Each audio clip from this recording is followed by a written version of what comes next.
ഗാന്ധിജിയുടെ സബർമതിയിലെ ആശ്രമത്തിൽ അവിടുത്തെ വിസിറ്റേഴ്സ് ബുക്കിൽ ഒരാൾ എഴുതി വെച്ചിട്ടുണ്ട്. ഇപ്പൊ അടുത്ത് പോയിട്ട് അദ്ദേഹം ഫാസിസ്റ്റാണ്. അദ്ദേഹം എഴുതി വെച്ചത്, നിങ്ങൾ ഇന്ത്യ രാജ്യത്തെ ചതിച്ചവനാണ്, അതുകൊണ്ട് ഞങ്ങളൊന്നും നിങ്ങളെ ശപിച്ചു.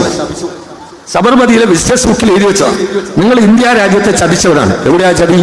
ഈ രാജ്യത്തിലെ ഹിന്ദു മുസ്ലിം മൈത്രിക്ക് വേണ്ടി ലാഹോറിലേക്ക്, റാവൽപിണ്ടിയിലേക്ക്, കറാച്ചിയിലേക്ക് ട്രെയിനിന്റെ മുകളിൽ കയറി ആളുകൾ പാലായനം ചെയ്യുന്ന ഒരു കാലത്ത്, അല്ലെങ്കിൽ ജാതീയമായ മതപരമായ ഹിന്ദുക്കളും മുസ്ലിങ്ങളും കലാപത്തിന്റെ വിത്ത് പാകുന്ന ഒരു കാലത്ത് അരുത് എന്ന് പറഞ്ഞതാണോ ഗാന്ധിജി ചെയ്ത തെറ്റ്? അപ്പൊ നിങ്ങൾ ഗാന്ധിജിയെ കുറിച്ച് പോലും നെഹ്റുവിനെ കുറിച്ച് പോലും ഈ രാജ്യത്ത് അപകടകരമായ സിഗ്നൽ ഉയർത്തുന്ന ആളുകൾ എന്താ ഉദ്ദേശിക്കുന്നത്? നമ്മുടെ മൈത്രി ദുർബലമാക്കണം.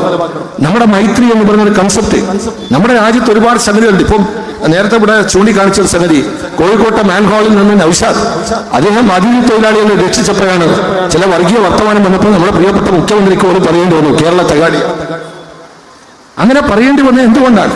നമ്മൾ ഇക്കാലത്ത് മനുഷ്യന്റെ ജീവൻ അപകടത്തിലാവുമ്പോൾ, ഒരു അപകടകരമായ ഒരു മുനമ്പിൽ നിൽക്കുമ്പോൾ അയാളുടെ ജാതി നോക്കിയോ മതം നോക്കിയോ രാഷ്ട്രീയം നോക്കിയോ ഒന്നുമല്ലല്ലോ നമ്മൾ സഹായത്തിന്റെ സ്നേഹത്തിന്റെ ആ കൈ ഉയർത്തിപ്പിടിക്കുന്നത്.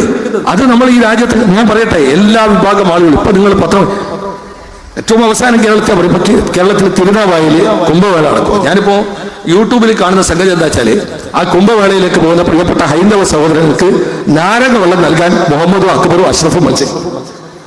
എന്താ അതിന്റെ അർത്ഥം? മനോഹരമായ ചിത്രം അവിടെ കാണുന്നത്.